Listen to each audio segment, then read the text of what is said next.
जय हिंद साथियों, समसामयिक घटना चक्र के डिजिटल प्लेटफॉर्म पर आप सभी का स्वागत और अभिनंदन है। मैं अनस मिर्ज़ा आज आप सभी के सामने जीएस पॉइंटर सामान्य अध्ययन के पॉलिटी के कुछ बिंदुओं पर चर्चा करने प्रस्तुत हुआ हूं। यहां से कुछ टॉपिक्स आज मैं सॉल्व कराऊंगा। आपका जो भी महत्वपूर्ण टॉपिक से रिलेटेड महत्वपूर्ण बिंदु इस पुस्तक में डाले गए हैं, उन बिंदुओं पर व्याख्यात्मक चर्चा होगी। बहुत सारे बिंदुओं पर चर्चा होगी और इतनी चर्चा हो जाएगी कि आपके एग्जाम में जो भी प्रश्न बनते हैं महत्वपूर्ण एग्जाम ओरिएंटेड, उन सारे प्रश्नों को आप हल करने में सहजता आपको महसूस होगी। तो चलिए आज हम शुरू करते हैं। पहला प्रश्न यहाँ से, उद्देशिका टॉपिक मैंने आज लिया है। शुरुआत उद्देशिका टॉपिक से हो रही है। उद्देशिका से संबंधित जितने भी महत्वपूर्ण बिंदु परीक्षा की दृष्टि से बन सकते हैं, उन बिंदुओं पर हम चर्चा करेंगे। तो यहाँ पर देखिए, ध्यान दीजिए, लिखा हुआ है कि निम्नलिखित अवतरण में रिक्त स्थानों पर होगा। यहाँ पे रिक्त स्थान दिया गया है, पूछा गया है यहाँ पर क्या होगा। ये प्रस्तावना लिखी हुई है ऊपर। हम भारत के लोग भारत को एक संपूर्ण प्रभुत्व संपन्न समाजवादी पंथ निरपेक्ष लोकतंत्रात्मक गणराज्य बनाने के लिए तथा उसके समस्त नागरिकों को सामाजिक, आर्थिक, राजनीतिक, न्याय, विचार, अभिव्यक्ति, विश्वास, धर्म और उपासना की स्वतंत्रता, प्रतिष्ठा एवं अवसर की समता प्राप्त कराने के लिए तथा उन सब में व्यक्ति की गरिमा, राष्ट्र की एकता और अखंडता को सुनिश्चित कराने वाली बंधुता बढ़ाने के लिए दृढ़ संकल्पित होकर अपनी संविधान सभा में आज।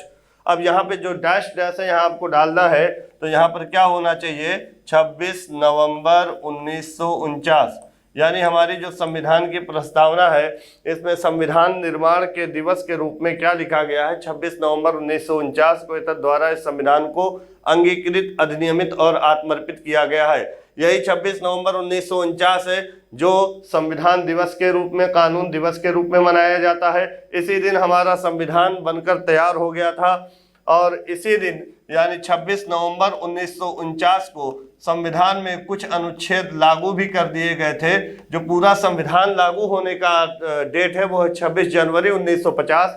इस तिथि को कुल 16 अनुच्छेद लागू किए गए थे, यानी भारत को आंशिक संप्रभुता, कुछ मामलों में संप्रभुता 26 नवंबर 1949 को ही मिल गई थी, लेकिन भारत पूर्ण रूप से 26 जनवरी 1950 को हमारा संपूर्ण प्रभुत्व संपन्न राज्य बना। तो यहाँ पर इस तिथि को याद रखिएगा। और ये जो 26 नवंबर 1949 है, इस तिथि को संविधान सभा की 11वीं बैठक हुई थी, यानी संविधान हमारा 11वीं बैठक में ही पूरा हो गया था। 11वीं बैठक थी 26 नवंबर 1949 को। और संविधान सभा में कुल बैठक जो होती है वो 12 होती है। 12वीं बैठक इसी के बाद होती है 24 जनवरी 1950 को। 24 जनवरी 1950 को संविधान सभा की 12वीं बैठक होती है और ये 11वीं बैठक में ही संविधान बन गया। इस बैठक में डॉक्टर राजेंद्र प्रसाद राष्ट्रपति बनाए गए। डॉक्टर राजेंद्र प्रसाद राष्ट्रपति बनाए गए और इसी बैठक में यानी 12वीं बैठक में 24 जनवरी 1950 को जो 12वीं बैठक होती है, इस बैठक में राष्ट्रीय गान और राष्ट्रीय गीत को स्वीकार किया गया। अगला प्रश्न पूछ सकता है कि राष्ट्रीय गान या राष्ट्रीय गीत कब स्वीकार किया गया, तो संविधान सभा की 12वीं बैठक होती है 24 जनवरी 1950 को। राष्ट्रीय गान आप सभी लोग जानते हैं, जन गण मन अधिनायक जय हे है, रविंद्रनाथ टैगोर ने लिखा।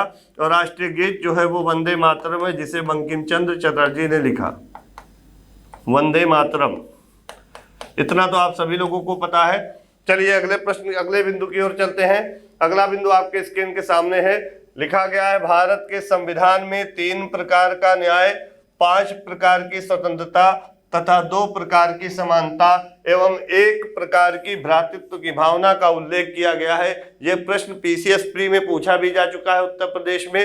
यहाँ पर ध्यान देंगे, जब प्रस्तावना पढ़ेंगे, हम भारत के लोग भारत को एक संपूर्ण प्रभुत्व संपन्न समाजवादी पंथ निरपेक्ष लोकतंत्रात्मक गणराज्य बनाने के लिए, तो भारत को इतना बनाने के बाद उसके बाद नागरिकों को 3 प्रकार के न्याय की बात की गई। उस 3 प्रकार के न्याय में है सामाजिक न्याय, आर्थिक न्याय और राजनीतिक न्याय। सामाजिक न्याय, आर्थिक न्याय और राजनीतिक न्याय, ये 3 प्रकार के न्याय की बात की गई है। सही है। 5 प्रकार के स्वतंत्रता की बात की गई है नागरिकों के लिए। पहला है विचार, दूसरा अभिव्यक्ति, तीसरा विश्वास, चौथा धर्म और 5वां उपासना की स्वतंत्रता। तो स्वतंत्रता भी 5 प्रकार की है और 2 प्रकार की समानता है, एक पद प्रतिष्ठा की और अवसर की, 2 प्रकार की समानता का भी उल्लेख किया गया है। और यहाँ पर भ्रातृत्व की भावना, एकता और अखंडता की भावना एक प्रकार की है, भाईचारे की भावना, तो ये प्रस्तावना में ली गई है, बिल्कुल सही है। एग्जाम में प्रश्न पूछा जा सकता है कि प्रस्तावना में न्याय कितने प्रकार का है, तो आप बताओगे 3, स्वतंत्रता कितने प्रकार की है तो आप बताओगे 5, समानता कितने प्रकार की है तो बताओगे 2। चलिए अगला बिंदु देखते हैं। संविधान में हमारे राष्ट्र का उल्लेख किया गया है, तो संविधान में हमारे राष्ट्र का उल्लेख केवल 2 नाम से किया गया, एक भारत और दूसरा इंडिया। भारत और इंडिया, पहले जो है इंडिया शब्द का ही उल्लेख था, पहली बार 26 जनवरी 1950 को भारत शब्द का उल्लेख किया गया, यानी इंडिया और भारत 2 ही नामों से अपने देश को जाना जाता है। तीसरा है भारतीय संविधान की प्रस्तावना के संबंध में शब्दों का सही क्रम है, तो यहाँ पर देखिए जो पहली लाइन प्रस्तावना में है कि हम भारत के लोग भारत को एक संपूर्ण प्रभुत्व संपन्न, कभी कभी संपूर्ण प्रभुत्व संपन्न की जगह प्रभुसत्ता लिख देता है, प्रभुसत्ता लिख देता है, तो मतलब वही है, जब प्रभुत्व संपन्न लिख देता है तो पहले संपूर्ण प्रभुत्व संपन्न है, फिर समाजवादी है, फिर पंथ निरपेक्ष है, फिर लोकतंत्रात्मक है, फिर गणराज्य है। अब यहाँ पर आपको ये याद रखना होगा, ये जो सीरियल है इसी क्रम में प्रस्तावना में शब्दावलियां लिखी गई हैं। कभी कभी एग्जाम में 4 विकल्प बनाता है और ये जो क्रम होता है इसको आगे पीछे कर देता है। कभी कभी लोकतंत्रात्मक को प्रजातंत्र के रूप में या जनतंत्र के रूप में दिख देता है, तो ये आपको ध्यान देना होगा, रखना नहीं। कभी कभी पंथ निरपेक्ष की जगह धर्म निरपेक्ष शब्द रख देता है, तो ये क्रम आपको याद होना चाहिए।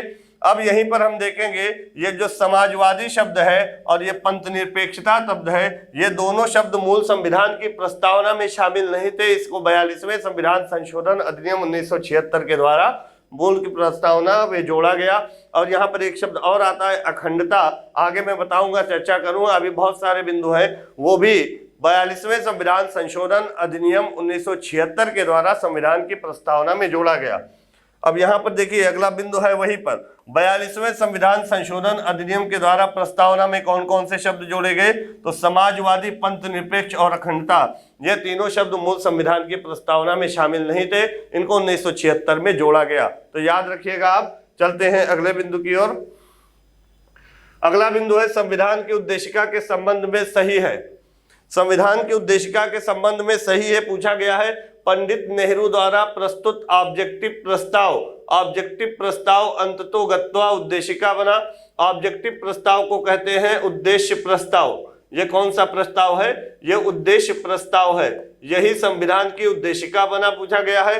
इसकी प्रकृति न्याय योग्य नहीं है, दूसरा बिंदु है। और तीसरा बिंदु है कि संविधान के विशिष्ट प्रावधानों को यह रद्द नहीं कर सकता। और चौथा बिंदु है इसका संशोधन किया जा सकता है। तो ये चारों बिंदु सही हैं। अब थोड़ी सी चर्चा इस पर सुनिएगा।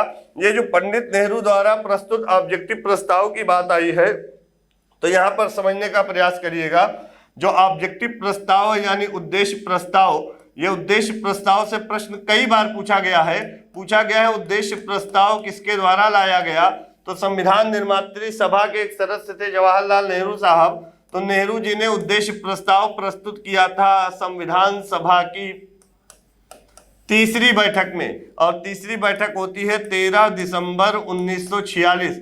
13 दिसंबर 1946 को संविधान सभा की तीसरी बैठक होती है, और इसी तीसरी बैठक में नेहरू जी ने उद्देश्य प्रस्ताव प्रस्तुत किया। और यह उद्देश्य प्रस्ताव 22 जनवरी 1947 को पारित होता है। और जैसे ही 22 जनवरी 1947 को यह उद्देश्य प्रस्ताव पारित होता है, और यही उद्देश्य प्रस्ताव पारित होने के बाद संविधान की उद्देशिका या संविधान की प्रस्तावना का रूप ले लेता है। प्रियम्बल, आमुख, उद्देशिका, प्रस्तावना, 4 शब्दावलियां हैं। आमुख भी इसी प्रस्तावना को ही कहा जाता है। अब यहां से सवाल पूछ सकता है कि नेहरू जी के द्वारा लाए गए उद्देश्य प्रस्ताव में कौन कौन से शब्द शामिल नहीं थे। तो यहाँ उद्देश्य प्रस्ताव का मतलब बाद में यही प्रस्तावना का रूप लिया, यानी समाजवादी, पंथ निरपेक्ष और अखंडता शब्द इसमें शामिल नहीं थे। यही उद्देश्य प्रस्ताव 22 जनवरी 1947 के बाद पारित होने के बाद संविधान की उद्देशिका का रूप बना। तो तो यहाँ पर पूछा जाता है सवाल, 3-4 सवाल बनते हैं। उद्देश्य प्रस्ताव किसके द्वारा लाया गया? नेहरू जी के द्वारा लाया गया। कब लाया गया? 13 दिसंबर 1946 को लाया गया। किस बैठक में? तीसरी बैठक में लाया गया। और ये कब पारित हुआ? 22 जनवरी 1947 को पारित हुआ और यही उद्देशिका बन गया। चलते हैं दूसरे बिंदु की ओर। इसकी प्रकृति न्याय योग्य नहीं है। तो ध्यान दीजिएगा, जो उद्देशिका है इसकी प्रकृति न्याय योग्य नहीं है, यानी प्रस्तावना के आधार पर किसी व्यक्ति को न्याय नहीं दिलाया जा सकता है। न्याय लेना होगा तो आप मौलिक अधिकार का हवाला ले सकते हैं, उद्देशिका का सहारा नहीं ले सकते हैं। अगला बिंदु है, यहाँ पर ध्यान दीजिएगा, संविधान के विशिष्ट प्रावधानों को यह रद्द नहीं कर सकता है। तो यह भी प्रावधान बिल्कुल सही है और इसका संशोधन किया जा सकता है। अब संशोधन किया जा सकता है, इस बात को लेकर भी बाद में काफी चर्चा हुआ। पहले तो ये कि संविधान की जो उद्देशिका है क्या संविधान का भाग है या नहीं है, इसको लेकर बड़ा विवाद हुआ। तो पहले इंद्र बेरूबारी बाद में कहा गया कि प्रस्तावना संविधान का पार्ट नहीं है, preamble is not a part of Indian constitution. बाद में केशवानंद भारतीवाद होता है 1973 में, जिसमें न्यायपालिका ने निर्णय दिया कि प्रस्तावना जो है वो संविधान का एक अभिन्न अंग है, एक अभिन्न भाग है। और जब अभिन्न अंग या भाग है तो इसमें संशोधन भी किया जा सकता है।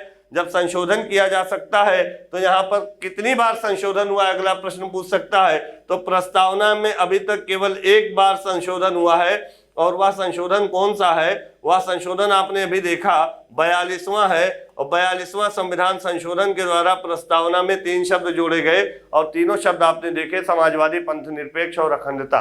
तो यहाँ पर जो बिंदु था मैंने उस पर चर्चा किया। चलते हैं अगले लाइन की ओर। अगला बिंदु है कथन और कारण से संबंधित। देखिए, कथन और कारण का जो भी क्वेश्चन एग्जाम में पूछा जाता है वो क्वेश्चन बहुत आसान होता है। बस आपको थोड़ा सा कंसंट्रेट होकर उसका उत्तर देना होता है। क्या कथन सही है, क्या कारण सही है? यदि दोनों सही है तो फिर हम चेक करते हैं क्या कारण कथन की व्याख्या कर रहा है या नहीं कर रहा है। तो इसको ध्यान से देखिएगा। पहला पढ़ेंगे कथन। ए, कथन को ए के द्वारा व्यक्त किया जाता है और कारण को आर के द्वारा। भारत एक संपूर्ण प्रभुत्व संपन्न समाजवादी पंथ निरपेक्ष लोकतंत्रात्मक गणराज्य है। तो प्रस्तावना की पहली ही लाइन में लिखा है कथन सही है। अब हम करेंगे कारण। इसे 42वें संविधान संशोधन 1976 द्वारा संपूर्ण प्रभुत्व संपन्न लोकतंत्रात्मक गणराज्य के स्थान पर प्रतिस्थापित किया गया। इसे 42वें संविधान संशोधन अधिनियम 1976 द्वारा संपूर्ण प्रभुत्व संपन्न लोकतंत्रात्मक गणराज्य के स्थान पर प्रतिस्थापित किया गया। तो यहाँ पर ध्यान देना, समाजवादी, पंथ निरपेक्ष, ये 2 शब्दावलियां मूल संविधान में की प्रस्तावना में शामिल नहीं थी। इसे कब प्रतिस्थापित किया गया? तो जो कारण दिया गया है ये कथन की व्याख्या कर रहा है, यानी ये दोनों ही सही है। और आर जो है यानी कारण जो है ये ए अर्थात कथन की व्याख्या कर रहा है। अब यहाँ पर जो दोनों शब्दावलियां हैं मैं कई बार बता चुका हूं कि 1976 द्वारा जोड़ा गया, यानी इसके पहले शामिल नहीं था। तो पहले की जो प्रस्तावना थी इसमें ये 2 शब्दावलियां नहीं थी, वही बता रहा है 1976 द्वारा प्रतिस्थापित किया गया। तो दोनों ही सही है। भारत एक गणतंत्र है, इसका अर्थ क्या है? भारत में वंशानुगत शासन नहीं है। थोड़ा इस पर भी चर्चा सुनिएगा। गणतंत्र का मतलब क्या होता है? पहले गणतंत्र का मतलब अगर आज समझ जाओगे तो तुरंत आप बता दोगे कि भारत में गणतंत्र है कि नहीं है। भारत में वंशानुगत शासन नहीं है इसलिए गणतंत्र है। और भी विकल्प दे देता है, एग्जाम में थोड़ा सा कंफ्यूजन में हो जाते हैं हम लोग। लोकतंत्र और गणतंत्र दोनों में बहुत बड़ा डिफरेंस होता है। ये गणतंत्र क्या होता है इसके बारे में थोड़ा सा समझना होगा।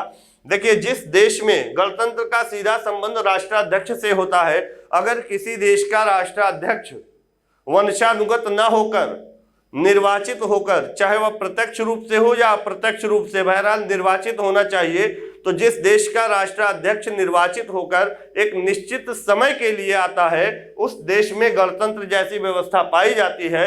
और जिस देश का राष्ट्राध्यक्ष निर्वाचित नहीं होता है, वंशानुगत होता है, उत्तराधिकार के तहत प्राप्त करता है पद, उस देश में गणतंत्र नहीं होता है। तो यहाँ पर गणतंत्र का मतलब सीधा सीधा किससे होता है? राष्ट्राध्यक्ष से होता है। यदि राष्ट्राध्यक्ष किसी भी देश का हो, वो एक निश्चित समय के लिए निर्वाचित होकर आता है, तो उस देश में गणतंत्र पाया जाता है। एक निश्चित समय के लिए निर्वाचित होता है। अब निर्वाचित चाहे प्रत्यक्ष हो या अप्रत्यक्ष हो, चाहे प्रत्यक्ष निर्वाचित हो या अप्रत्यक्ष हो, इससे मतलब नहीं, बस निर्वाचित होना चाहिए। अब भारत में देखिए गणतंत्र है, चूंकि भारत का राष्ट्राध्यक्ष अर्थात राष्ट्रपति 5 वर्ष के लिए निर्वाचित होकर अप्रत्यक्ष रूप से चुना जाता है, इसलिए भारत में गणतंत्र है। अमेरिका को ले लीजिए, अमेरिका का जो राष्ट्राध्यक्ष है राष्ट्रपति, वो भी 4 वर्ष के लिए निर्वाचित होता है, इसलिए अमेरिका में भी गणतंत्र है।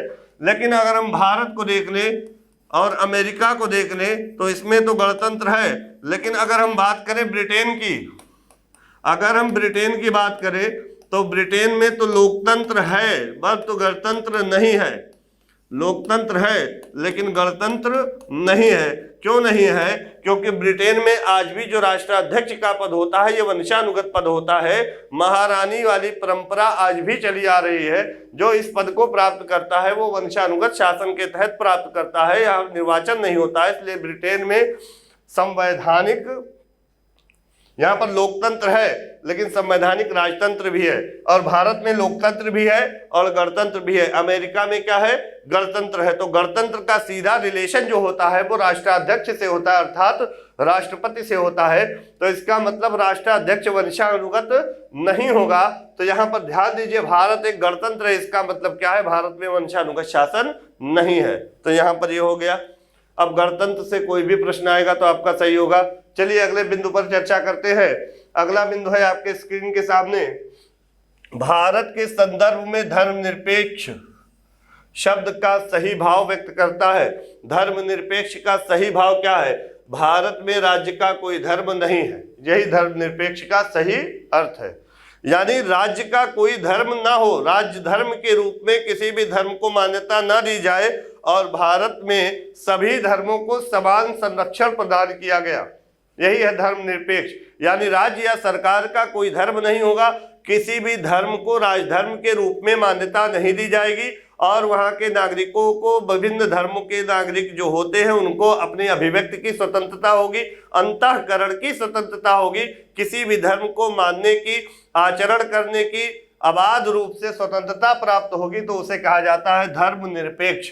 तो यहाँ पर देखिए सही है, संप्रभुता, लोकतंत्रात्मक, पंथ निरपेक्ष और संघीय में से वह शब्द जो भारतीय संविधान की प्रस्तावना में उल्लिखित नहीं है। तो प्रस्तावना आप पूरा पढ़ लेंगे तो कहीं पर भी संघीय शब्द का उल्लेख नहीं किया गया है।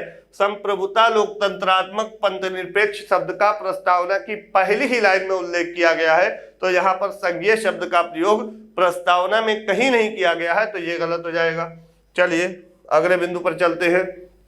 अगला बिंदु आपके स्क्रीन के सामने पढ़िएगा।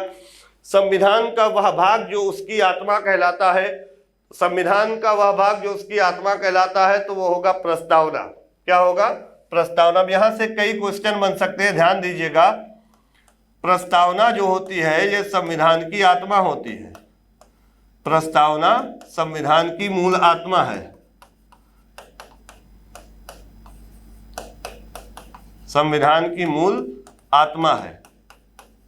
नॉर्मल रूप से अगर प्रश्न पूछे संविधान की आत्मा क्या है, the spirit of the Indian constitution is called the preamble of the constitution.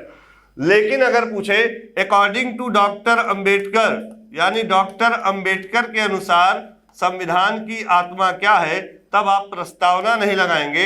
अगर डॉक्टर अंबेडकर का नाम लेकर पूछेगा तो डॉक्टर अंबेडकर के अनुसार जो मौलिक अधिकार आप पढ़ोगे, आर्टिकल 32 अनुच्छेद 32, यह संविधान की आत्मा है, संविधान का हृदय है, संविधान का दिल है। तो डॉक्टर अंबेडकर के अनुसार अनुच्छेद 32 हो जाएगा। अगर नॉर्मल पूछेगा तो संविधान की आत्मा किसे कहते हैं, तो आप उद्देशिका को लगाएंगे, या प्रस्तावना, दोनों एक ही है, या संविधान का आमुख। अब अगर एक विद्वान और है ग्रेनविल ऑस्टिन, ग्रेनविल ऑस्टिन के अनुसार अगर प्रस्तावना पूछा जाए तो यहां पर मैं नोट कर दे रहा हूं, ग्रेनविल ऑस्टिन के अनुसार अगर संविधान की प्रस्तावना पूछी जाए तो वो हो जाएगा डीपीएसपी, यानी संविधान का जो भाग 4 है, directive principle of state policy, यानी राज्य के नीति निर्देशक सिद्धांत। तो ग्रेनविल ऑस्टिन के अनुसार संविधान की आत्मा ये हो जाएगी। अंबेडकर के अनुसार अनुच्छेद 32 हो जाएगा। अगर अनुच्छेद 32 विकल्प में ना होगा तो यहाँ पर अनुच्छेद 32 का जो मैटर है, संवैधानिक उपचारों का अधिकार, संवैधानिक उपचारों का अधिकार, यह है संविधान की आत्मा, संवैधानिक उपचारों का अधिकार, अनुच्छेद 32। चलिए अगले बिंदु पर चलते हैं। तो यहां पर पहला बिंदु आपने देख लिया, उद्देशिका हो जाएगा सही आंसर। अगर अंबेडकर के अनुसार पूछे तो अनुच्छेद 32 या संवैधानिक उपचारों का अधिकार हो जाएगा, और ग्रेनविल ऑस्टिन के अनुसार पूछे तो आपका डीपीएसपी यानी भाग 4 का नीति निर्देशक सिद्धांत हो जाएगा। दूसरा बिंदु है, भारतीय संविधान की प्रस्तावना को हमारे संप्रभु प्रजातांत्रिक गणतंत्र की जन्म कुंडली किसने कहा? तो जन्म कुंडली की अगर बात की जाए, कई बार प्रश्न पूछा गया है विगत वर्ष की परीक्षाओं में, तो के.एम. मुंशी ने कहा, के.एम. मुंशी ने इसे प्रजातांत्रिक गणतंत्र की जन्म कुंडली कहा। यह तथ्यात्मक सवाल है, किसने क्या कहा यह आपको पता होना चाहिए, तो यहां पर हो जाएगा के.एम. मुंशी। अगला बिंदु है, बेरूबारी, सज्जन सिंह, गोलकनाथ और केशवानंद भारतीवादों में किस वाद के निर्णय में सर्वोच्च न्यायालय ने यह सर्वप्रथम घोषित किया कि उद्देशिका संविधान का हिस्सा नहीं है? तो मैंने अभी कुछ समय पहले ही बताया कि सबसे पहले बेरूबारीवाद में सुप्रीम कोर्ट ने घोषित किया कि प्रस्तावना या उद्देशिका संविधान का हिस्सा नहीं है, और जब हिस्सा नहीं है तो इसमें संशोधन भी नहीं किया जा सकता। बाद में केशवानंद भारतीवाद में कहा गया कि प्रस्तावना संविधान का अभिन्न अंग है, और जब अंग है तो इसमें संशोधन भी किया जा सकता है। और कितनी बार किया गया? एक बार। ये जो गोलकनाथ सज्जन सिंह वाद है, ये आप आगे पढ़ोगे उसमें मिलेगा मौलिक अधिकार और डीपीएसपी के बीच में। तो डीपीएसपी से संबंधित है सज्जन सिंह वाद, और गोलकनाथ मौलिक अधिकार और डीपीएसपी के बीच डिस्प्यूट को लेकर है, विवाद को लेकर है। आगे हम पढ़ेंगे अगला टॉपिक जब उसमें मिलेगा आपको। चलिए अगला यहां पर पॉइंट है, राज्य। राज्य शब्द को सर्वोत्तम रूप से परिभाषित करता है। राज्य क्या है? व्यक्तियों का एक समुदाय जो बिना किसी बाह्य नियंत्रण के एक निश्चित भूभाग में स्थायी रूप से निवास करता है, और जिसकी एक संगठित सरकार होती है, उसे क्या कहते हैं? राज्य कहते हैं। इसका मतलब क्या है अब समझाते हैं हम। व्यक्तियों का एक समुदाय होता है यानी जनसंख्या, जो बिना किसी बाह्य नियंत्रण के बिना ही एक निश्चित भूभाग में अस्थायी रूप से निवास करता है, बिना बाह्य नियंत्रण के, किसी बाह्य नियंत्रण के या आंतरिक नियंत्रण के, उसे ही क्या कहते हैं? राज्य कहते हैं। अब इस पर हम चर्चा करते हैं। अभी पहले अगला बिंदु देख लेते हैं।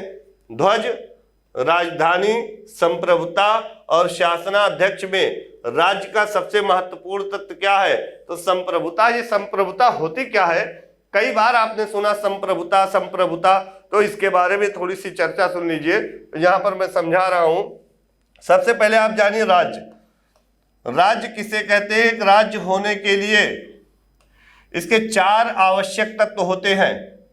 राज्य के जो तत्व होते हैं प्रमुख रूप से महत्वपूर्ण, वो 4 आवश्यक तत्व होते हैं। पहला, एक निश्चित भूभाग। क्या होता है? एक निश्चित भूभाग। नोट्स बना लीजिए चाहे शॉर्ट, बहुत इंपॉर्टेंट है। एक निश्चित भूभाग।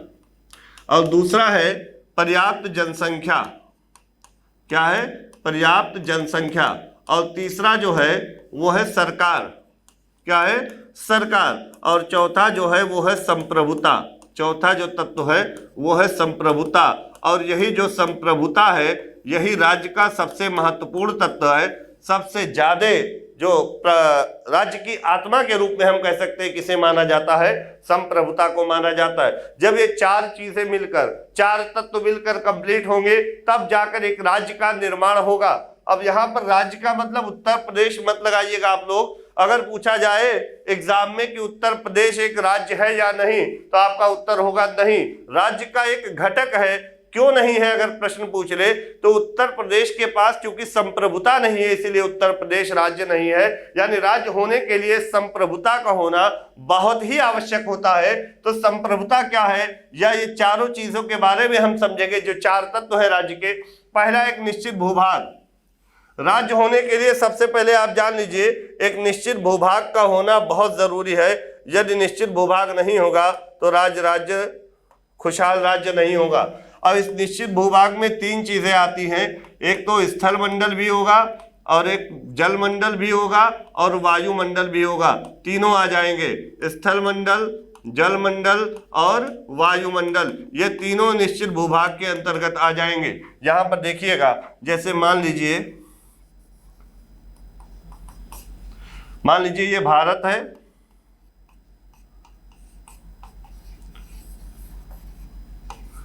ये मान लीजिए भारत है। अब भारत में आप देखेंगे ये जो दक्षिण भारत का हिस्सा है, इसके किनारे का जो है ये जलीय हिस्सा है, जलीय भाग है। इधर आप देखेंगे बंगाल की खाड़ी है, इधर अरब सागर है और इधर नीचे श्रीलंका है। यहाँ पर ये तो स्थल मंडल हो गया, ये तो भारत का हिस्सा ही है। साथ ही साथ इस जलीय भाग में भी जब तट पर समुद्र होता है तो समुद्र पर जलीय भाग में भी उस कुछ हिस्सा उस देश का होता है। मान लीजिए इतना है। अब इसके ऊपर का जो एटमॉस्फेयर होगा, वायुमंडल होगा, वो भी उस देश के विस्तृत भूभाग के अंतर्गत आएगा। तो तीन चीजों से मिलकर बनता है निश्चित भूभाग। अब मान लीजिए ये कोई राज्य है इतना बड़ा, अगर इसकी सीमा यहां पर ध्यान दीजिएगा, ये इधर ना होती, अब पड़ोसी जो राज्य होता तो यहां पर दोनों के बीच टकराव की स्थिति बनी रहती, राज्य खुशहाल राज्य ना होता। तो जो पहला आवश्यक तत्व है वो क्या है? एक निश्चित भूभाग। और निश्चित भूभाग के अंतर्गत तीनों चीजें आती है, स्थलमंडल, जलमंडल और वायुमंडल। अब दूसरा चीज है जनसंख्या। तो यहाँ पर इस निश्चित भूभाग में रहने वाले जो लोग होंगे वो जनसंख्या में आएंगे, वह भी उस राज्य के अंतर्गत ही तो आएंगे जिस राज्य में रह रहे होंगे। तीसरा है सरकार। अब यहाँ पर जो जनसंख्या है इसका प्रतिनिधित्व करने वाला भी कोई एक होना चाहिए, नहीं तो जनसंख्या क्या करेगी? आपस में लड़ेगी, मरेगी, कटेगी, राज्य खुशहाल नहीं होगा। तो कोई ना कोई प्रतिनिधित्व करता होना चाहिए, जिसको क्या कहे? सरकार, गवर्नमेंट। तो तीनों चीजों से मिलकर राज्य बनता है, लेकिन जब तक संप्रभुता नहीं मिलती है तब तक राज्य नहीं कहलाता है। ये तीनों चीजें भारत को तब भी थी, भारत में तब भी व्याप्त थी जब भारत अंग्रेजों के अधीन हुआ करता था। भारत में निश्चित भूभाग भी था, भारत की जनसंख्या भी थी, भारत में सरकार भी थी, लेकिन सरकार किसकी थी? अंग्रेजों की थी। सरकार अंग्रेजों की थी, नियम और कानून किसका था? उस समय भारत में अंग्रेजों का था। यानी भारत एक कंप्लीट राज्य नहीं था, चारों तत्व तो नहीं पाए गए। तो जब सरकार अंग्रेजों की थी, शासन अंग्रेजों का था, फिर धीरे धीरे भारत आजादी की ओर बढ़ा और एक समय ऐसा आया 15 अगस्त 1947 को भारत को आजादी मिल गई। अब 15 अगस्त 1947 के बाद भी भारत एक संपूर्ण प्रभुत्व संपन्न राज्य नहीं बना। क्यों नहीं बना? क्योंकि अब सरकार तो भारत की हो गई, लेकिन शासन संबंधी नियम और कानून जो थे वो अंग्रेजों के द्वारा जो 1935 का एक्ट बनाया गया था उसी के अकॉर्डिंग शासन चल रहा था। यानी सरकार तो अपनी हो गई, लेकिन अभी भी कानून और नियम किसी और का था। अभी भी भारत संपूर्ण प्रभुत्व संपन्न राज्य नहीं बना। एक समय ऐसा आया जब हमारा संविधान बनकर तैयार हो गया। कब बना? 26 नवंबर 1949 को बना, और 26 नवंबर 1949 को भारत संपूर्ण प्रभुत्व संपन्न राज्य नहीं बना। कुछ मामलों में भारत को संप्रभुता मिल गई। मैंने बताया था 16 अनुच्छेदों को उस दिन लागू किया गया, लेकिन एक समय आया 26 जनवरी 1950 का, जिस दिन अपना संविधान बनकर तैयार होने के बाद लागू भी हो गया। उसी दिन से भारत एक संपूर्ण प्रभुत्व संपन्न राज्य बना। यानी संप्रभुता का मतलब देश भी अपना हो, सरकार भी अपनी हो और शासन संबंधी नियम और कानून भी अपना हो, तब ऐसे देश को कहते हैं संपूर्ण प्रभुत्व संपन्न देश। और ऐसा देश कब बनता है भारत? 26 जनवरी 1950 को। जब भारत पूरी तरह अंग्रेजों के अधीन था तो भारत एक उपनिवेश था। लेकिन जब भारत को आजादी मिल गई अंग्रेजों से तो भारत एक डोमिनियन स्टेट कहलाया। डोमिनियन स्टेट का मतलब होता है कि सरकार अपनी हो लेकिन नियम और कानून किसी और का हो। लेकिन 26 जनवरी 1950 को जब संविधान लागू हो गया तो भारत एक संपूर्ण प्रभुत्व संपन्न राज्य बन गया। यानी अब शासन संबंधी नियम कानून भी अपना है और सरकार भी अपनी है।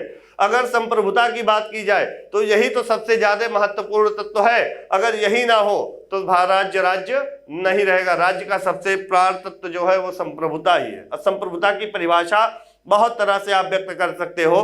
कोई भी देश संपूर्ण प्रभुत्व संपन्न या संप्रभुता संपन्न तभी होगा जब वह अपने आंतरिक और बाह्य मामलों में निर्णय लेने में स्वतंत्र होगा, तभी वह देश संपूर्ण प्रभुत्व संपन्न होगा। और यह स्वतंत्रता कब मिली भारत को? 26 जनवरी 1950 को मिली। एक लाइन में अगर कहा जाए, ऐसी सर्वोच्च शक्ति या ऐसी सर्वोच्च इच्छा जो आंतरिक एवं बाह्य हस्तक्षेप से मुक्त हो, वही है संप्रभुता। और संप्रभुता का मतलब यह भी होता है कि जैसे कोई भी देश संपूर्ण प्रभुत्व संपन्न है या संप्रभुता संपन्न है, तो उस देश की सीमा में अगर कोई बाहरी प्रवेश करता है तो बिना उस देश के सरकार के अनुमति के नहीं कर सकता है। यदि कोई ऐसा करता है तो उसे उसके खिलाफ सजा देने का भी प्रावधान वह देश कर सकता है। जैसे हम लोग अमेरिका जाते हैं, इंग्लैंड जाते हैं, जर्मनी जाते हैं, किसी विदेश में अन्य देश में जाते हैं तो हमको वीज़ा बनवाना पड़ता है। यानी वीज़ा का मतलब होता है कि उस देश ने हमको अपने यहाँ आने की परमिशन दे दी है, तभी हम जाकर वहाँ जाते हैं। अगर मान लीजिए आप अमेरिका गए, आपका वीजा 20 दिन का है, तो यानी 20 दिन तक रहने की आपको अनुमति मिली है। अगर आप उससे ज्यादा दिन वहां रुक जाते हो तो आपको ढूंढा जाएगा, आपको बंदी बना लिया जाएगा, क्योंकि आपने उस देश की संप्रभुता के साथ खिलवाड़ किया है। तो यह है संप्रभुता। और मैंने बताया निश्चित भूभाग में तीनों चीजें आती है, स्थलमंडल, जलमंडल और वायुमंडल। यानी अगर कोई मान लीजिए इतना भारत का हिस्सा, इसके अंदर कोई भी बाहरी प्रवेश कर रहा है बिना भारत सरकार की परमिशन के, तो इसको बंदी बना लिया जाएगा। इसके खिलाफ सजा का प्रावधान भी वो देश कर सकती है। अब वायुमंडल, अगर कोई हेलीकॉप्टर लेकर किसी देश के राज सीमा क्षेत्र के भीतर एंट्री कर रहा है बिना उसकी परमिशन के, तो उसे मार गिराने का अधिकार होगा। तो संप्रभुता ही तो प्राण तत्व है। अभी तक भारत देश अपना था, भारत में लोग रहने वाले अपने थे, सरकार दूसरे की थी, शासन दूसरे का था, तो उपनिवेश था। लेकिन आजादी के बाद तो सरकार अपनी हो गई, लेकिन अभी भी शासन व्यवस्था किसी और की थी, तो वो कहलाया डोमिनियन स्टेट। लेकिन जब सब कुछ अपना हो गया, नियम कानून सरकार सब कुछ अपना हो गया, तो भारत कैसा राज्य बन गया? संपूर्ण प्रभुत्व संपन्न। और यही जो संप्रभुता होती है, यही राज्य का प्राण तत्व होता है, प्राण तत्व होता है। तो समझ में आ गया होगा संप्रभुता।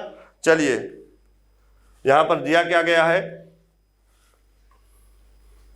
बाह्य नियंत्रण के एक निश्चित भूभाग में स्थायी रूप से निवास करता है और जिसकी एक संगठित सरकार होती है।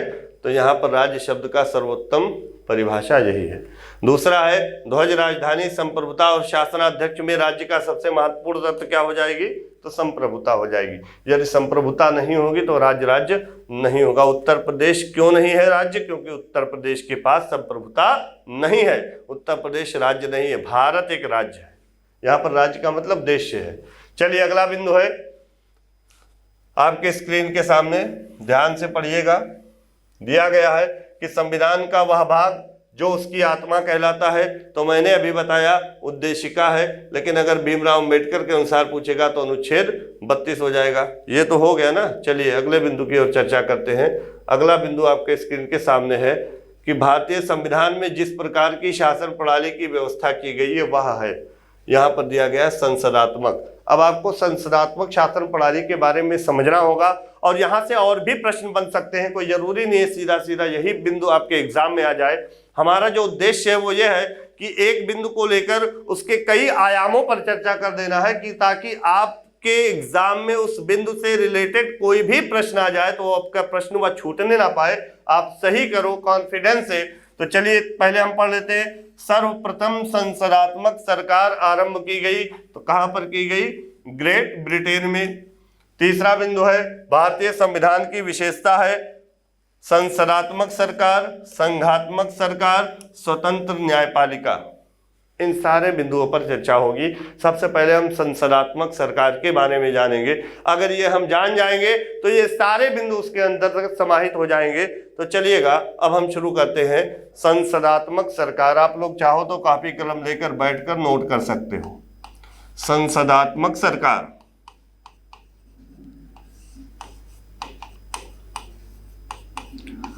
पार्लियामेंट्री सिस्टम कहते हैं, पार्लियामेंट्री गवर्नमेंट।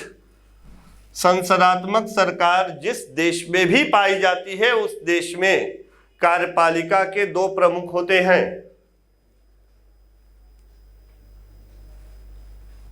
एक तो नाम मात्र का प्रमुख होता है जिसे राष्ट्रपति कहते हैं, और एक वास्तविक प्रमुख होता है, सरकार का प्रमुख होता है जिसे हम प्रधानमंत्री कहते हैं। संसदात्मक मतलब संसद से बनी सरकार, और संसदात्मक सरकार का जो प्रमुख होता है वो कौन होता है? प्रधानमंत्री होता है। और जहां पर संसदात्मक सरकार या इसी को कहते हैं संसदीय सरकार पाई जाती है, मैंने अभी बताया वहां पर कार्यपालिका के दो प्रमुख होते हैं। इसमें जो कार्यपालिका होगी इसके दो प्रमुख होंगे, एक नाम मात्र का प्रमुख होगा और एक वास्तविक प्रमुख होगा। नाम मात्र के प्रमुख को हम प्रतीकात्मक प्रमुख भी कह सकते हैं, औपचारिक प्रमुख कह सकते हैं, और एक होता है वास्तविक प्रमुख। जो नाम मात्र का प्रमुख होता है उसे कहते हैं राष्ट्रपति, जो राष्ट्र का प्रमुख होता है, और जो वास्तविक प्रमुख होता है उसे कहते हैं प्राइम मिनिस्टर यानी प्रधानमंत्री। शासन संबंधी जितने भी कार्य राष्ट्रीय या अंतर्राष्ट्रीय स्तर पर होते वो सभी कार्य राष्ट्रपति के नाम से ही किए जाते हैं, लेकिन राष्ट्रपति किसी भी शक्ति का प्रयोग अपने अधीनस्थ प्राधिकारियों अर्थात मंत्रिपरिषद की परामर्श के आधार पर ही करता है। यहां पर राष्ट्रपति को स्वविवेक का अधिकार संविधान में नहीं दिया गया है। राष्ट्रपति जिन भी शक्तियों का प्रयोग करेगा वो प्रधानमंत्री या केंद्र की जो मंत्रिपरिषद होती है इसकी परामर्श के आधार पर ही करता है। इसीलिए कहा जाता है कि राष्ट्रपति जो होता है वो नाम मात्र का प्रमुख होता है। राष्ट्रपति जो होता है वो सरकार का प्रमुख ना होकर राष्ट्र का प्रमुख होता है। संविधान में दिया गया अनुच्छेद 53 में संघ की जितनी भी कार्यपालिकीय शक्तियां हैं वो राष्ट्रपति में निहित है, लेकिन यह इन शक्तियों का प्रयोग स्वयं अपने विवेक से ना कर अपने अधीनस्थ यानी मंत्रिपरिषद की सलाह के अनुसार ही करता है। राष्ट्रपति को कोई भी पावर स्वविवेक का नहीं दिया गया है।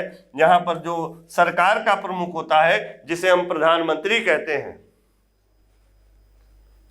और जहां पर संसदात्मक सरकार होती है यहां पर कार्यपालिका यानी मंत्रिपरिषद, ध्यान से देखिएगा, कार्यपालिका यानी मंत्रिपरिषद, कार्यपालिका के जो सदस्य होते हैं वो विधायिका के सदस्य होते हैं। अब यहां पर कार्यपालिका और विधायिका के बारे में थोड़ा सा सुनिएगा। मंत्रिपरिषद के जो सदस्य होते हैं अर्थात जो मंत्रीगण होते हैं, जो मंत्री होते हैं वो विधायिका के सदस्य होते हैं, अर्थात लोकसभा या राज्यसभा किसी न किसी सदन के सदस्य होते हैं। तो जब संसदीय सरकार की बात होगी तो उसमें जो कार्यपालिका के सदस्य होंगे अर्थात मंत्रिपरिषद के जो सदस्य होंगे वो विधायिका के सदस्य होना अनिवार्य होते हैं। यानी विधायक मंत्री बनने के लिए आप जानते हो संसद का सदस्य होना अनिवार्य होता है। कोई भी व्यक्ति अगर मंत्री बनाया जाता है, संसद के किसी सदन का सदस्य नहीं होता है, तो 6 महीने के भीतर उसे संसद की सदस्यता लेनी होती है, अर्थात उसे मंत्री पद से हटा दिया जाता है और दोबारा उसे तभी मंत्री बनाया जाता है जब वह किसी सदन का सदस्य बनकर आ जाता है। तो यहाँ पर एक विशेषता यह भी है कि संसदीय सरकार में मंत्रिपरिषद के सदस्य जो होते हैं वो विधायिका के सदस्य होते हैं, और यहाँ पर कार्यपालिका का जो वास्तविक प्रमुख होता है वो सरकार का प्रमुख होता है जिसे हम प्रधानमंत्री कहते हैं, और जो नाम मात्र का औपचारिक प्रमुख होता है उसे हम राष्ट्रपति कहते हैं। तो भारत में आप देखेंगे वास्तविक प्रमुख कार्यपालिका का कौन होता है? प्रधानमंत्री होता है। और प्रधानमंत्री किस तरह से बनाया जाता है? सांसदों के मिलकर बनाया जाता है। लोकसभा का चुनाव होता है, राष्ट्रपति क्या करता है? लोकसभा के चुनाव होने के बाद किसी बहुमत दल के नेता को प्रधानमंत्री बना देता है। तो भारत में कैसी सरकार है? संसदीय। अब अमेरिका की बात करेंगे तो अमेरिका में अध्यक्षीय सरकार है, और अध्यक्षीय सरकार में कार्यपालिका का केवल एक ही प्रमुख होता है, केवल एक प्रमुख होता है जिसे हम राष्ट्रपति कहते हैं। अध्यक्षीय सरकार को राष्ट्रपति की सरकार भी कहा जाता है, और वहां की कार्यपालिका का जो सदस्य होता है अर्थात मंत्री जो होते हैं वो विधायिका के सदस्य नहीं होते हैं। और संसदीय सरकार में जो कार्यपालिका अर्थात मंत्रिपरिषद होती है ये विधायिका के निम्न सदन अर्थात लोकसभा के प्रति उत्तरदायी होती है। विधायिका का जो निम्न सदन होता है उसे क्या कहते हैं? लोकसभा कहते हैं भारत में। इसके प्रति उत्तरदायी होती है, अर्थात एक भी मंत्री के खिलाफ यदि लोकसभा के सदस्य मिलकर अविश्वास प्रस्ताव पारित कर देते हैं तो सरकार गिर जाती है। यानी यहाँ पर उत्तरदायी सरकार होती है, और जब उत्तरदायी सरकार होती है तो इससे फायदा क्या होता है कि सरकार निरंकुश नहीं होने पाती है, सरकार को गिरने का खतरा बना रहता है। लेकिन नुकसान है सरकार की जो स्टेबिलिटी होती है, जो स्थायित्व होता है वो खतरे में रहता है। और अध्यक्षीय सरकार जैसे अमेरिका में है उसमें विधायिका के प्रति कार्यपालिका उत्तरदायित्व तो नहीं होती है, वहां पर सरकार का स्थायित्व तो बना रहता है। सरकार के गिरने की संभावना कब होती है, तो इससे एक नुकसान यह भी हो सकता है कि सरकार निरंकुश हो जाती है। तो भारत में कैसी प्रणाली है? संसदीय सरकार। समझ में आ गई बात? और ब्रिटेन में भी है संसदीय प्रणाली। सबसे पहले संसद का गठन ब्रिटेन में हुआ था। संसदात्मक सरकार सबसे पहले ब्रिटेन में ही आरंभ की गई थी, तो यह भी बिंदु सही है। अब भारत में संसदात्मक सरकार है और संघात्मक सरकार है, स्वतंत्र न्यायपालिका भी है। अब संघात्मक सरकार क्या होता है, अभी आगे बिंदु में आएगा तो वहां पर हम चर्चा करेंगे। तो फिलहाल चलते हैं अगले पॉइंट की ओर। अगला पॉइंट आपके स्क्रीन के सामने, पढ़िएगा ध्यान से। संसदीय व्यवस्था वाली सरकार वह होती है, अब देखिए मैंने व्याख्या कर दी है, पढ़ना है आपको। सरकार संसद के प्रति उत्तरदायी होती है और उसके द्वारा हटाई जा सकती है। अभी मैंने बताया कि जो सरकार होती है वो संसद के निम्न सदन अर्थात विधायिका में लोकसभा के प्रति उत्तरदायी होती है और उसके द्वारा कभी भी हटाई जा सकती है। कब हटाई जाएगी? यदि लोकसभा के सदस्य मिलकर एक भी मंत्री के खिलाफ अविश्वास प्रस्ताव ले आए तो सरकार हट जाती है, गिर जाती है, सरकार को त्यागपत्र देना पड़ता है। अब दूसरा बिंदु है, भारतीय संसदीय प्रणाली ब्रिटिश संसदीय प्रणाली से इस बात से भिन्न है कि न्यायिक पुनरावलोकन की प्रणाली है। अब ध्यान से समझिएगा इस बिंदु को। भारत में भी संसदीय शासन प्रणाली है और ब्रिटेन में भी संसदीय शासन प्रणाली है, लेकिन दोनों में भिन्नता पाई गई है। वह भिन्नता क्या है? वह भिन्नता न्यायिक पुनर्विलोकन की प्रणाली से है। अब न्यायिक पुनर्विलोकन की प्रणाली क्या होती है, इसके बारे में जब आप जान जाओगे, अब भारत में है ब्रिटेन में नहीं है, यही दोनों भिन्न है। न्यायिक पुनर्विलोकन का मतलब होता है, ध्यान से समझिएगा इसको, बहुत ही बढ़िया क्वेश्चन है, बहुत ही अच्छा प्रश्न है, यहां से एग्जाम में प्रश्न पूछे जा सकते हैं। न्यायिक पुनरावलोकन, तो भारत में तो न्यायिक पुनरावलोकन की शक्ति मिली है सुप्रीम कोर्ट को भी और हाई कोर्ट को भी, दोनों ही न्यायालय को दी गई है। लेकिन ब्रिटेन में न्यायिक पुनरावलोकन की शक्ति न्यायपालिका को नहीं मिली है। तो न्यायिक पुनरावलोकन की शक्ति कहते किसे हैं, यह भी आपको जानना होगा। तो न्यायिक पुनरावलोकन का मतलब होता है कार्यपालिका द्वारा लागू किए गए कानून या विधायिका द्वारा बनाए गए कानून। विधायिका का काम क्या होता है? कानून का निर्माण करना, और कार्यपालिका का काम होता है कानून को बनाना। तो विधायिका द्वारा बनाए गए कानून और कार्यपालिका द्वारा लागू किए गए कानूनों की समीक्षा करना, उसे बदलना, उसको समाप्त करने का जो अधिकार होता है वो न्यायपालिका को भारत में सर्वोच्च न्यायालय और उच्च न्यायालय दोनों को दिया गया है। यानी ये जो न्यायिक पुनरावलोकन की शक्ति है, अगर बात की जाए भारत में, तो भारत में सुप्रीम कोर्ट और हाई कोर्ट दोनों को दी गई है। और न्यायिक पुनरावलोकन की शक्ति का मतलब होता है विधायिका द्वारा बनाए गए कानून और कार्यपालिका द्वारा लागू किए गए कानूनों की समीक्षा करना, तो ये है। लेकिन ब्रिटेन की न्यायपालिका को न्यायिक पुनरावलोकन की शक्ति नहीं दी गई है। ब्रिटेन की न्यायपालिका ब्रिटेन की संसद द्वारा बनाए गए कानूनों की समीक्षा नहीं कर सकती है। ब्रिटेन की न्यायपालिका को ब्रिटेन के संसद द्वारा बनाए गए कानूनों की समीक्षा करने का अधिकार प्राप्त नहीं होता है। तो भारत में भी संसदीय शासन प्रणाली है और ब्रिटेन में भी संसदीय शासन प्रणाली है, लेकिन दोनों की संसदीय शासन प्रणाली में न्यायिक पुनरावलोकन की जो शक्ति है इसमें भिन्नता है। तो यही बिंदु आपके इसमें दिया गया है, न्यायिक पुनरावलोकन की प्रणाली दोनों में क्या है? भिन्न है। चलते हैं अगले बिंदु की ओर, समझ में आ रहा होगा सभी को। चलिए अगला बिंदु है धर्मनिरपेक्ष राज्य, संसदीय पद्धति सरकार, संघीय नीति और राष्ट्रपति पद्धति सरकार में भारतीय राजनीतिक पद्धति के बारे में सही नहीं है। तो यहां पर ध्यान देंगे, राष्ट्रपति पद्धतीय सरकार वहां पाई जाती है जहां पर अध्यक्षात्मक सरकार होती है, और भारत में अभी मैंने बताया संसदीय सरकार है, संसदात्मक सरकार है। तो जहां पर संसदीय पद्धति सरकार होती है वहां पर प्रधानमंत्रीय पद्धति की सरकार होती है, राष्ट्रपति पद्धतीय सरकार नहीं होती है। अगर यहीं पे अध्यक्षात्मक सरकार होता तब यहां पर राष्ट्रपति पद्धतीय सरकार सही होता।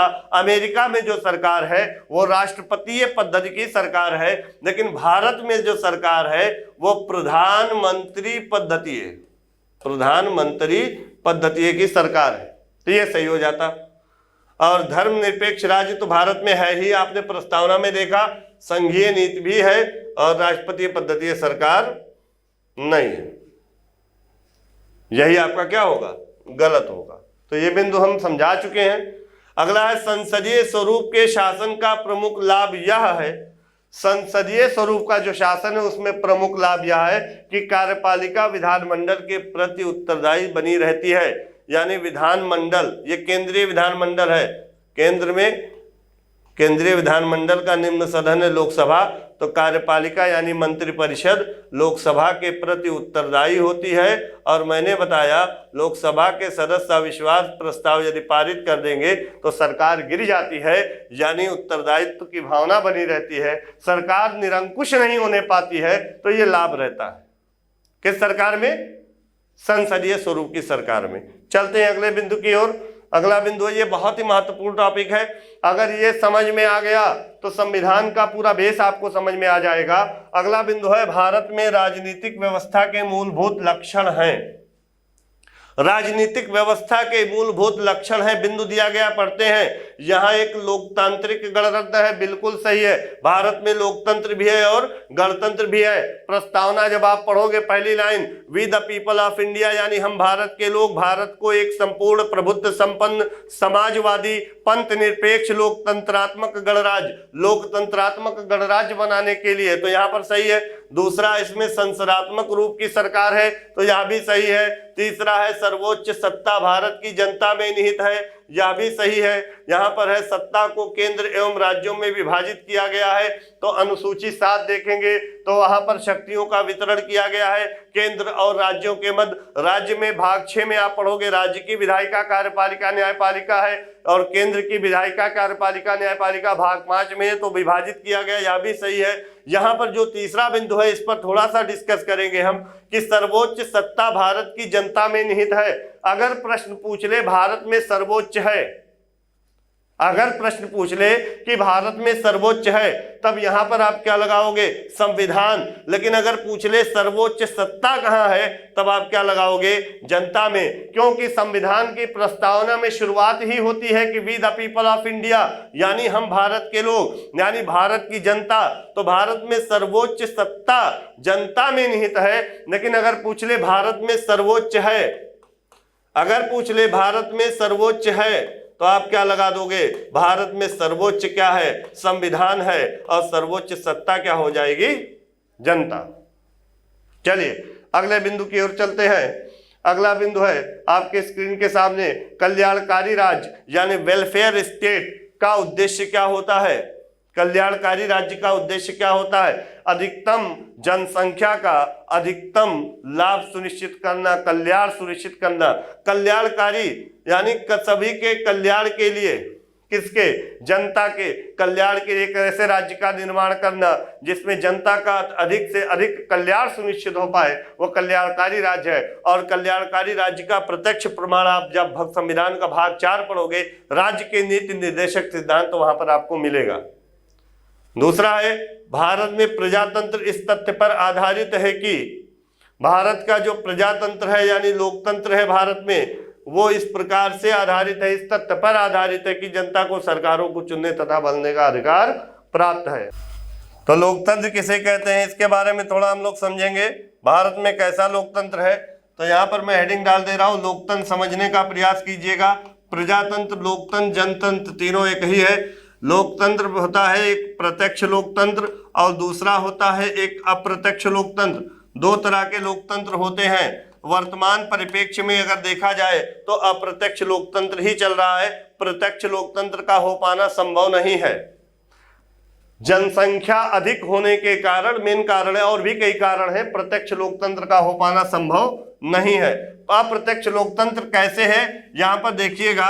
जैसे भारत की अगर बात कर ली जाए तो भारत में जो जनता होती है, जब लोकतंत्र का चुनाव होता है तो लोकसभा के सदस्यों को अपने अपने लोकसभा क्षेत्र से चुनती है। जनता लोकसभा के सदस्यों को अपने अपने लोकसभा क्षेत्र से चुनती है। अब यह लोकसभा के जो सदस्य होते हैं ये जनता के क्या होते हैं, प्रतिनिधि होते हैं। अब इन्हीं प्रतिनिधियों के द्वारा किसी एक को प्रधानमंत्री बनाया जाता है, चुना जाता है, राष्ट्रपति उसको नियुक्त करता है।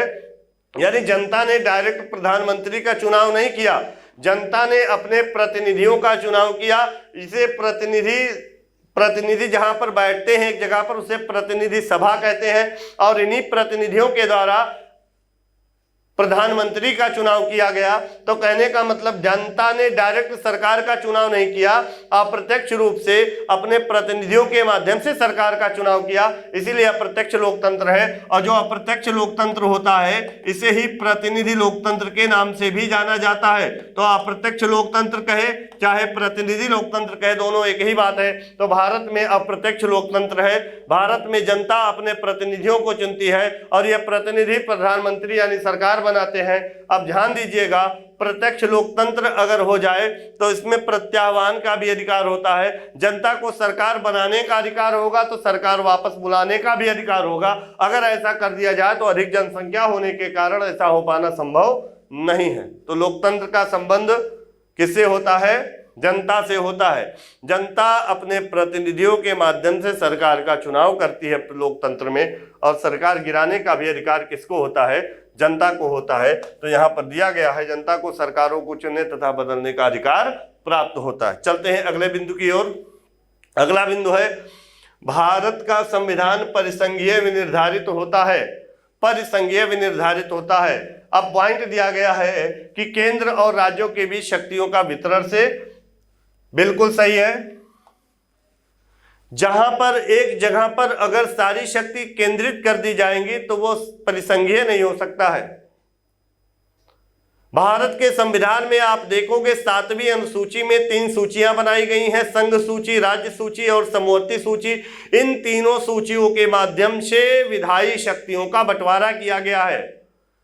संघ सूची में ऐसे विषय रखे गए जो राष्ट्रीय महत्व के हैं और जिस पर कानून बनाने का अधिकार केंद्र को होता है, अर्थात संसद में कानून बनता है। राज्य सूची में ऐसे विषय रखे गए हैं जो राजकीय यानी क्षेत्रीय महत्व के हैं और जिस पर कानून बनाने का अधिकार राज्य सरकार को प्राप्त है। समवर्ती सूची में ऐसे विषय रखे गए जिस पर कानून बनाने का अधिकार राज्य और केंद्र दोनों को प्राप्त होता है। यहाँ से देखिए, इन तीनों सूचियों में से एक आध प्रश्न अब की पीसीएस एग्जाम में भी आया था, पूछा गया था महामारी किस सूची में शामिल है। तो अगर आप पढ़े रहोगे ईमानदारी से, कोई भी प्रश्न छूटने वाला नहीं। अभी आगे आएगा सवाल, उसमें मैं बताऊंगा।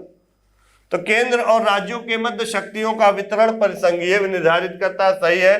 भारतीय संविधान कैसा है? अंशतः कठोर और अंशतः लचीला है। बिल्कुल सही है।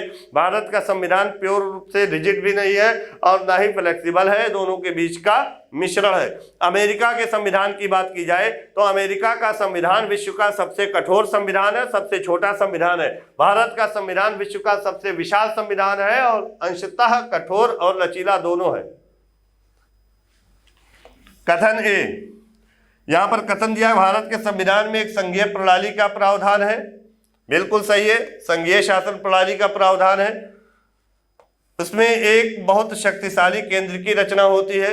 बिल्कुल सही है और दोनों ही सही है, किंतु ए आर का सही व्याख्यान, किंतु आर ए का सही स्पष्टीकरण नहीं है। शक्तिशाली केंद्र होने का मतलब नहीं संघीय है। संघीय का मतलब होता है केंद्र और राज्यों के बीच शक्तियों का बंटवारा। तो केंद्र और राज्यों के बीच शक्तियों का बंटवारा होने के कारण भारत में संघीय शासन प्रणाली है। अमेरिका पूर्ण रूप से संघीय शासन प्रणाली वाला देश है। भारत में तो एकात्मक के भी लक्षण पाए जाते हैं, जैसे एकल नागरिकता, एकल न्यायपालिका। आप देखोगे तो केंद्र सूची, राज्य सूची, समवर्ती सूची के माध्यम से बंटवारा तो किया गया, लेकिन अब जब आपातकाल लागू हो जाता है तो राज्य सूची के विषय पर भी केंद्र कानून बनाती है। अनुच्छेद 249 के तहत केंद्र सरकार राज्य सूची के विषय पर कानून बना सकती है। अनुच्छेद 253, 252 ये सारे आर्टिकल जब आप पढ़ोगे तो राज्य सूची के विषय पर केंद्र सरकार कानून बनाती है। तो संघीय शासन प्रणाली है, केंद्र मजबूत है, दोनों बात सही है, लेकिन केंद्र के मजबूत होने से संघीय शासन प्रणाली नहीं है। यह स्पष्टीकरण जो है वो गलत है। यहाँ पर दोनों ही कथन सही है, कारण भी सही है, कथन भी सही है, लेकिन व्याख्या प्रस्तुत नहीं कर रहा है। चलिए अगले पॉइंट की ओर चलते हैं। अगला पॉइंट है भारतीय संघीय व्यवस्था में एकात्मक तत्व हैं। अब यहाँ पर देखिएगा, अभी मैंने आपको बताया एकात्मक तत्व क्या क्या है। एकाधी नागरिकता, राज्यपालों की नियुक्ति, आपातकालीन प्रावधान, अखिल भारतीय सेवाएं, राज्यसभा में असमान प्रतिनिधित्व, राज्य विधेयकों पर राष्ट्रपति की स्वीकृति, राज्यों में संवैधानिक संकट के उपबंध, ये सारे जो प्रावधान है ये एकात्मक के लक्षण भारत के संविधान में है। यानी भारत का संविधान संघात्मक है। संविधान में जो अगर व्यवस्था बताई गई है तो संघात्मक है, लेकिन एकात्मक के भी लक्षण पाए जाते हैं। अमेरिका में पूर्ण रूप से संघात्मक है। अमेरिका में दोहरी नागरिकता है। कोई भी व्यक्ति अमेरिका का नागरिक है तो अमेरिका के जिस प्रांत में रहता है वो वहां का भी नागरिक होता है। लेकिन हम सभी लोग भारत के नागरिक हैं। कोई उत्तर प्रदेश में रह रहा है, कोई मध्य प्रदेश में रह रहा है, कोई कहीं और रह रहा है, तो वो वहां का निवासी है, नागरिक नहीं है। नागरिकता केवल एक जगह की मिली है, भारत की। राज्यपालों की नियुक्ति केंद्र के द्वारा की जाती है, जबकि राज्य होते कहाँ है? राज्यपाल जो होते हैं वो राज्यों में होते हैं। तो यहाँ पर राज्य के द्वारा नियुक्त होता, तो यहाँ पर संघात्मक का लक्षण दिखता। लेकिन पावर किसको दिया गया है? केंद्र को दिया गया है। संघात्मक व्यवस्था है लेकिन पावर ज्यादा किसको है? केंद्र को। केंद्र मजबूत है, यही इसके पीछे वाला बिंदु था। तो ये भी एकात्मक के लक्षण हो गए। आपातकालीन प्रावधान भी एकात्मक के लक्षण है, क्योंकि आपातकालीन प्रावधान संबंधी शक्तियां किसको मिली हैं? केंद्र को मिली है। तो जहां पर शक्तियों को एक जगह पर सेंट्रलाइज कर दिया जाए, केंद्रित कर दिया जाए, तो वही एकात्मक हो जाता है। और यही शक्तियों को जब डिस्ट्रीब्यूट कर दिया जाता है केंद्र और राज्यों के मध्य, तो यहाँ पर ये संघात्मक हो जाता है। तो जितने भी प्रावधान शक्तियों के केंद्रीकरण से होंगे वो एकात्मक के होंगे। तो यहाँ पर जो भी प्रावधान दिया गया है वो शक्तियां एक जगह पर सेंटर में, केंद्र में केंद्रित कर दी गई हैं। यहाँ पर देखेंगे आप राज्य विधेयकों पर राष्ट्रपति की स्वीकृति। अब कुछ विधेयक ऐसे होते हैं जो राज्यपाल राष्ट्रपति की स्वीकृति के लिए विचारार्थ हेतु रख लेते हैं, तब भी भारत में एकात्मक का लक्षण पाया जाता है। क्योंकि राज्य विधानमंडल द्वारा पारित विधेयक पर राज्यपाल की अनुमति होती है, और जब राज्यपाल की अनुमति न लेकर राष्ट्रपति की अनुमति ली जाती है तो केंद्र में पावर चला जाता है, तो वहां पर एकात्मक हो जाता है। आपातकालीन के समय में, संवैधानिक संकट के उपबंध के समय में भी केंद्र के हाथ में सत्ता हस्तांतरित हो जाती है, तो यहाँ पर एकात्मक हो जाता है। तो कुल मिलाकर भारत में संघीय शासन प्रणाली है, लेकिन भारत में एकात्मक के लक्षण भी विद्यमान है। इसी को देखते हुए बहुत सारे विद्वानों ने इसे अर्ध संघीय कहा। बहुत सारे लोगों ने कहा कि इसका शरीर तो एकात्मक है लेकिन जो आत्मा है वो संघात्मक है। अलग अलग मत प्रस्तुत किए। चलिए अगले बिंदु की ओर चलते हैं, और अगला बिंदु आपके स्क्रीन के सामने कथन और कारण है। ध्यान से पढ़िएगा। भारत का राष्ट्रपति परोक्षता निर्वाचित होता है। परोक्षता का मतलब अप्रत्यक्ष रूप से, तो बिल्कुल सही है, क्योंकि भारत के राष्ट्रपति का जब निर्वाचन होता है, जब चुनाव होता है, तो जनता निर्वाचन प्रक्रिया में शामिल नहीं होती है। यहाँ पर आप देखोगे संसद के दोनों सदनों के निर्वाचित सदस्य, यानी लोकसभा और राज्यसभा के निर्वाचित सदस्य, राज्यों की विधानसभाओं के निर्वाचित सदस्य, यानी आप कुल मिलाकर देखेंगे तो प्रत्यक्ष होता तो जनता शामिल होती। अब कुछ केंद्र शासित प्रदेश है, दिल्ली, पुडुचेरी और जम्मू कश्मीर की विधानसभा के निर्वाचित सदस्य, तो ये कथन सही हो गया, शामिल होते हैं। अब यहीं पर 69वां संविधान संशोधन से प्रश्न पूछा गया था इस बार पीसीएस प्रीलिम्स के एग्जाम में। 69वें संविधान संशोधन अधिनियम के द्वारा दिल्ली को राष्ट्रीय राजधानी क्षेत्र का दर्जा दिया गया, और दिल्ली के विधानसभा को राष्ट्रपति, दिल्ली में विधानसभा की स्थापना की गई। और 70वां संविधान संशोधन होता है जिसमें पुडुचेरी और दिल्ली के विधानसभा के सदस्यों को राष्ट्रपति के चुनाव में निर्वाचन में शामिल होने का अधिकार मिलता है। अब यहाँ पर कथन तो आपने पढ़ा, भारत का राष्ट्रपति परोक्षता निर्वाचित होता है, बिल्कुल सही। और भारत में संसदीय प्रणाली को गणतंत्रवाद के साथ जोड़ा गया है, बिल्कुल सही है। संसदीय शासन प्रणाली को गणतंत्रवाद के साथ बिल्कुल जोड़ा गया है। और गणतंत्र का मतलब सीधा सीधा किससे होता है? राष्ट्रपति से होता है। और राष्ट्रपति का जब निर्वाचन होता है एक निश्चित समय के लिए होता है तो वह गणतंत्र कहलाता है। और यहाँ पे संसदीय शासन प्रणाली में लोकसभा, राज्यसभा, संसदीय शासन प्रणाली में लोकसभा का चुनाव होता है, प्रधानमंत्री का चुनाव होता है, और यहाँ पर गणतंत्रवाद के साथ जोड़ा गया है। यानी राष्ट्रपति के चुनाव में कौन शामिल होता है? संसद के सदस्य होते हैं, राज्य विधानमंडल के सदस्य होते हैं। तो यहाँ पर देखेंगे दोनों ही सही है। RA का मान्य स्पष्टीकरण है, तो गणतंत्रवाद के साथ बिल्कुल जोड़ा गया है। क्योंकि राष्ट्रपति के निर्वाचन में आप देखोगे तो यहाँ पर जो संसदीय सरकार के जो अंग होते हैं, जो भी सदस्य होते हैं, सांसद होते हैं, वही राष्ट्रपति के चुनाव में शामिल होते हैं। और परोक्षता निर्वाचन होता है, यानी अप्रत्यक्ष रूप से होता है। तो ये कथन भी सही है और कारण भी सही है और व्याख्या भी सही प्रस्तुत कर रहा है। अगला है, भारतीय संविधान के विरोध होने का कारण क्या है? बहुत बड़ा है ना। इसमें विधायी और प्रशासनिक संबंधों को अलग अलग करके लिखा गया है। यहां पर देखिए, संघ तथा राज्य सरकारों का संविधान है। इसमें अनेक संविधानों के अनुभव समाविष्ट हैं। इसमें विस्तृत प्रशासकीय प्रावधान है या एक बड़े देश के शासन से संबंधित है। जब आप पढ़ोगे केंद्र राज्य संबंध, तो विधायी संबंध, प्रशासनिक संबंध, वित्तीय संबंध, 3 तरह के संबंध है। प्रशासनिक संबंध का अलग से उल्लेख किया गया संविधान के भाग 11 में, विधायी संबंध का भाग 12 में आपका किया गया वित्तीय संबंध का। तो बहुत सारे प्रावधान है, विस्तृत प्रशासकीय प्रावधान है, इसीलिए भारत का संविधान क्या हो गया, वृहद हो गया। चलिए अगला बिंदु है भारतीय संघ राज्य पद्धति संघबद्ध होने वाली इकाइयों के बीच समझौते का परिणाम नहीं है। बिल्कुल सही। यहां पर देखिएगा, इसको मैं समझा रहा हूं अभी, पहले इसको देखिएगा, कथन और कारण वाला प्रश्न। भारतीय संविधान अर्ध संघात्मक है, सही है।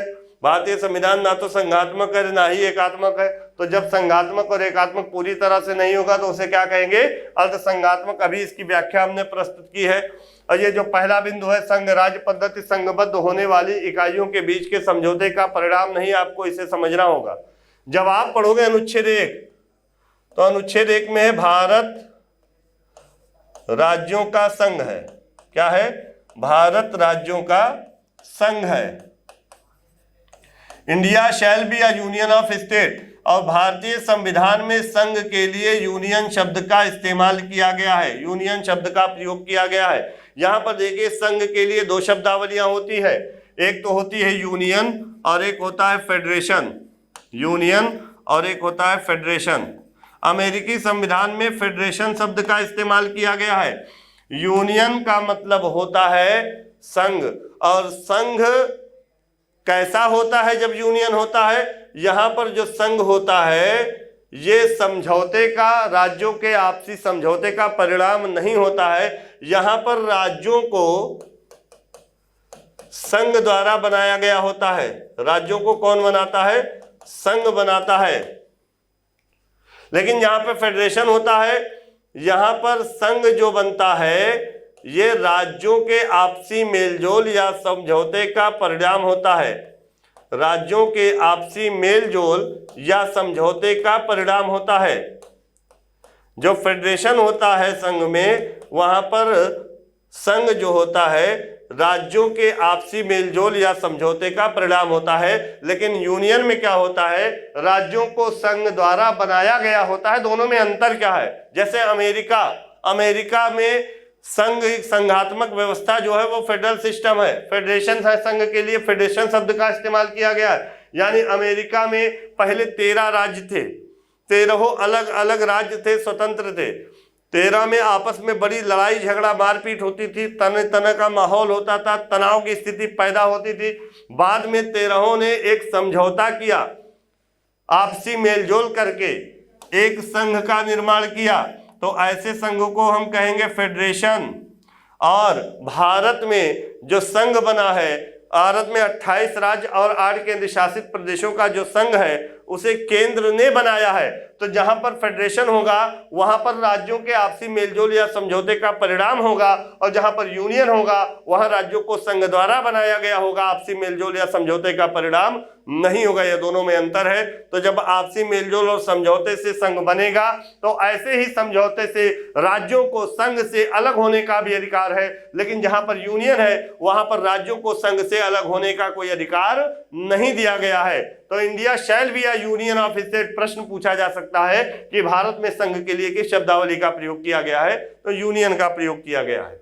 यहां पर हम चलते हैं, संघबद्ध होने वाली इकाइयों के बीच के समझौते का परिणाम नहीं है भारतीय संघ पद्धति में। अमेरिका में होता तो ये पॉइंट सही होता, लेकिन भारत के परिप्रेक्ष्य में ये पॉइंट गलत है। चलिए अगला जो बिंदु है, कहा गया इसमें भारतीय संघवाद को सहकारी संघवाद कहा है किसने, तो यहां पर नोट कर लीजिएगा आप लोग कॉपी कलम लेके, किसने क्या कहा संघ के बारे में, उसके बारे में भी प्रश्न पूछा जा सकता है। तो भारतीय संघवाद को सहकारी संघवाद जी ऑस्टिन ने कहा, ग्रैनविल ऑस्टिन ने कहा, और इन्होंने ही प्रस्तावना को आत्मा न मानकर भारत के संविधान के भाग 4 यानी डीपीएसपी को राज्य के नीति निर्देशक तत्व को आत्मा माना।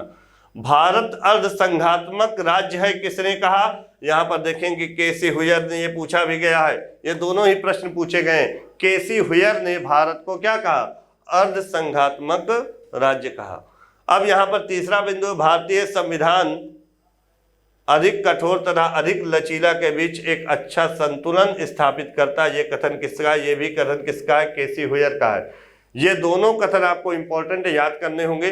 संविधान को संघात्मक के तंग ढांचे में नहीं डाला गया है, ये कथन किसका है? डॉक्टर भीमराव अंबेडकर का है। तो यहीं पर आज यहाँ पर हमने देखा प्रस्तावना के बारे में, उसके बाद में शासन प्रणाली से संबंधित कुछ महत्वपूर्ण बिंदुओं पर चर्चा प्रस्तुत की।